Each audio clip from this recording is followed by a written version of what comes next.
nit ki dina dem bay faatu ci bi muy faatu l'islam dem. moo tax magi saxaaba ya dañ daan def bu ñu tëddee di nelaw dañ daan jooy ba seen mag njeginaay da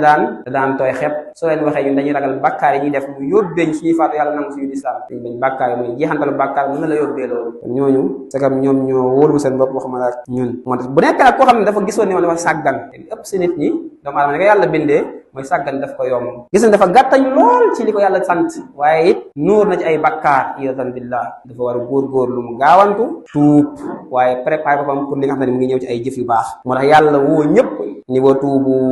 ila allahi jamian yéen ñëpp tuub leen dellu si yàlla ayyuhal mu'minun yéen ñi gëm yàlla la'allakum tuflihun su ko defee ngeen texe kon il faut que ñu tuub dellu si borom bi subhanahu wa taala Omar ibn Khattab amirul mu'minin daal wax naan xaasabu anfusakum qabla an tuxaasabu kaay leen ngeen régler seen bopp bala ñu ne régler ku nekk na toog dugg ci roq mën a kanam xool boppam moom li mu defal yàlla ndax tey ba ñu ko woon tey jii ngay dem yombal xiyaam nu muy demee mu ne ku nekk na nga régler sa bopp bala ñu laa régler na nga peese say jëf bala ñu la kaa peeseel yombal xiyaam